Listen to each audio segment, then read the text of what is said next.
Hey everyone, this is Mr. Wallenfang coming at you virtually to talk about the fascinating and useful world of commas, which is the grammar concept that we've all been building up to during the first semester of your ninth grade years. So I want to thank Miss LaRusso, first of all, who helped me put all this information together for you guys. And just give you a couple of quick reminders before we start looking at this particular presentation. You guys should have gotten some sort of a guided set of notes or something like that for things to focus on during the presentation. So please make sure that you're following along with those guided notes. The other thing that I would ask too is I know how tempting it is to sit on your computer and to watch television or to minimize this window and look at Facebook. But I would ask that you guys are kind of focused and you're with me as we take a look at commas so that you're ready to go and we hit the ground running with it tomorrow. The other thing that's going to be really important too is because you won't have access to myself or Miss LaRusso tonight as we're going through this presentation with you, of course, make sure that you write down any questions that you have in your guided notes, or that you point out any area that you think is a little bit confusing so that when you come to class tomorrow, you'll be able to ask those questions and help your peers out with their understanding as well. Okay? I feel like I should ask if there are any questions here. That's what I would do in class, but since I am sitting in a room alone and talking to myself, nobody's going to respond to me. So we're going to go ahead and move on.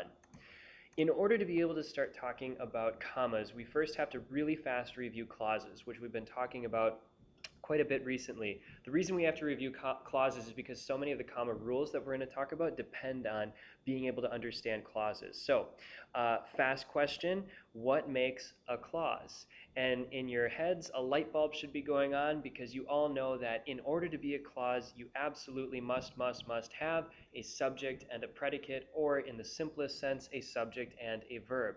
That's one of the hard and fast rules of grammar. You cannot make a clause without a subject and a predicate or a subject and a verb. There's just no way to do it. Few rules in grammar are as absolute as that. So you need a subject and a verb to make a clause. Now, there are two types of clauses, though, that I want to just really quickly recap. The first is an independent clause. That's a clause that contains a subject and a verb, but it can stand alone as its own independent sentence. So if you were to read an independent clause, it would make sense as its own sentence. And indeed, simple sentences that just have one subject and one verb are their own independent clauses. A dependent clause, on the other hand, is the type of clause that has a subject and a verb, still has a subject and a verb, don't forget that. Dependent clauses have a subject and a verb, but they don't quite make sense on their own. If you were to read them out loud and try to put a period after a dependent clause, it would not make sense. And often, dependent clauses have some trigger words that tell us that we're about to see a dependent clause.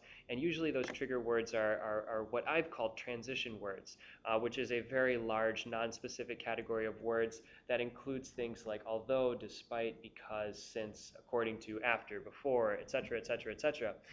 Those words indicate that, hey, maybe we've got a dependent clause coming. So when we were talking about commas, we were talking about ways, when we were talking about clauses, we were talking about ways to put these clauses together to make more interesting sentences than just some of the simple sentences that we've been practicing.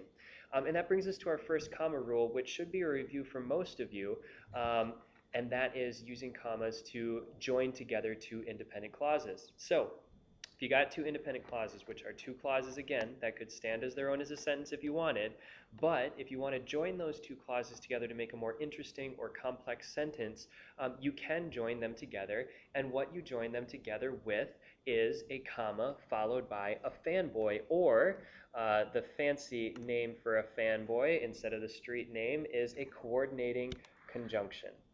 Okay, so the little formula that I taught my class is that if you're going to join two independent clauses, you need a comma plus a fanboy,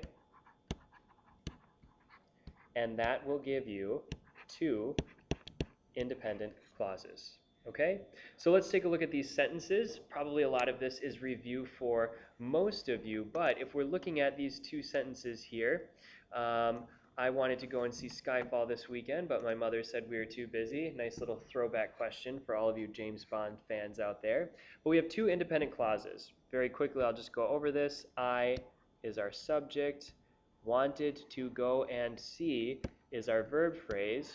Here's a verb, here's a verb, here's a verb, and just works to link these together. I wanted to go and see Skyfall this weekend, period. Makes sense, stands alone. My mother said we were too busy, period. Makes sense, stands alone. Again, subject, verb here. And we join those according to the formula of a comma plus a fanboy. You always must have a comma in front of your fanboy. Okay. Next sentence, if we take a look here, this previews a text that we're probably going to read next semester called Lord of the Flies, which is an awesome book. Two of the characters from Lord of the Flies are Ralph and Jack. Independent clause 1 says Ralph tried to be a leader. Independent clause 2 says Jack wanted to be a hunter. And these, again, are joined by a comma plus a fanboy. So again, the formula that you need to know is comma plus fanboy, and that gives you two independent clauses. Pretty easy stuff. A lot of that is review that we've already looked at before. So let's take a look at some new stuff for what commas do for us. Often sentences start with introductory material that give us some sort of clue about what's going to come in the sentence. So if we take a look at these set of sentences here, we have two different cases of introductory pieces to sentences. The first one is introductory prepositional phrase. Okay?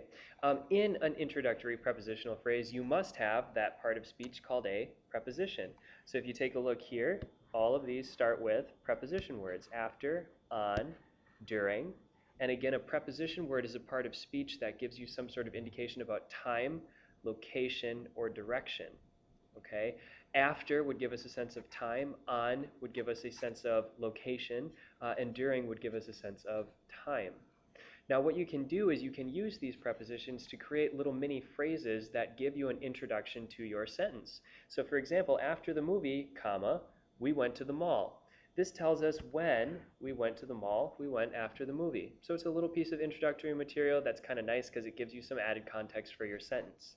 On her vacation, she went to Harry Potter World. When did she go to Harry Potter World? She went on her vacation. During practice, she hurt her leg. When did she hurt her leg? She hurt her leg during practice.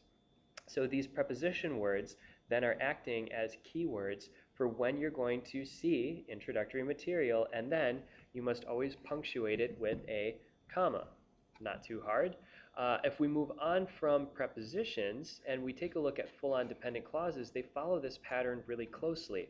So if you take a look at this clause here, because Dad got chicken pox, here we have a subject and we have a verb. That means we have a clause. Because Dad got chicken pox, though, is dependent because I could not put a period right here. It wouldn't make sense. We'd be missing something, and that something is the following independent clause. We had to cancel our vacation. So I'm going to separate it with a comma. Although we wanted ice cream, we, subject, wanted, verb. I got a clause. But although we wanted ice cream, period, doesn't quite make sense. So it's dependent because it leans on this independent clause here. We had to settle for brownies. I separate it with a comma. Often when you read these sentences, you're going to get a gut feeling that like, hey, there's something that's a little bit introductory here, and I need to put a comma after that introduction. For those of you who have learned thesis statements, in this format, it looks a lot like writing a thesis statement, where we could write something like, although Romeo was in love with Rosaline, or although Romeo thought he was in love with Rosaline, comma, he actually only truly fell in love with Juliet, period. Same sort of idea, right? Using these transition words, which are the keywords for dependent clauses. So it's the same concept, the same setup. You now know that you just need a comma in between the two different clauses. Now, a new idea that we're going to take a look at is the fact that commas also separate off what are called non-essential components of the sentence. So, for example, a non-essential component is something that you can throw away from the sentence and it wouldn't change the sentence's meaning. So if we look at this very special case here of one type of a non-essential, we're going to look at what's called an appositive. So if we take a look at this first sentence here, we can help to define an appositive. An appositive is a non-essential part of the sentence that gives added information about a noun. So I'm going to add to my little definition here that appositives are all about nouns. So what does this look like when you write an actual sentence with an appositive in it? Well, let's take a look at this first sentence here. John's truck, a red Chevrolet, needs new tires. The noun that we are looking at is John's truck. So our part of speech would be a noun here. What kind of a truck is it? It is a red Chevrolet. So it is added information right here to tell us what kind of a truck it is. What kind of truck is John's truck? It's a red Chevrolet. Therefore, what I'm going to do is offset it with commas right here. And what those commas mean is that this appositive, this added little piece of information about the noun, can be cut out. So if I wanted to, I could cut out that section and the sentence would say, John's truck needs new tires. Boom, it's a sentence, it makes sense. But I've added in this little piece of information that's kind of interesting. John's truck, a red Chevrolet, needs new tires. Those commas just tell me that it is an appositive, it's non-essential. Roman, comma, a jokester, comma, pulled a prank on someone. Roman would be my noun. My appositive is that he's a jokester, gives me added information about the noun, therefore, comma here, comma here. Okay? So an appositive is special added information about a noun. Now we do have other types of non-essential phrases as well. Things like of course, like usual, they're sort of throwaway phrases in the sentence. Jose, of course, wants to be a successful businessman. It's not in a positive because it's not necessarily giving us that added information about a noun that it's describing, but it is telling us that, you know, Jose, of course, wants to be a successful businessman. So I separate this again with commas to say I could remove it if I wanted to, and the sentence would be just fine on its own. Same thing with that second one there. Eve, like usual, is late for work again. Like usual is non-essential. Take it or leave it, it's up to you, but if you keep it, you need commas around it. This next comma rule is pretty easy. Most of you know this already. If you have a list of switch back to my pen here, 3 or more items, you need to separate them with commas. Okay? So this is something that I've heard students say quite frequently. This weekend I have to do homework for English, comma, Western Civ, comma, biology, comma, and math. 3 or more items in a list, therefore I need commas to separate those so it's not just one gigantic jumbled mess. So that's a pretty easy one that I think you guys have probably learned in middle school or before. I do just want to point out this last comma here. We'll talk about this in class a little bit more. This one has a special name. It's called an Oxford comma. That means it's actually optional. You can choose to use that last comma in a list, or you can get rid of it.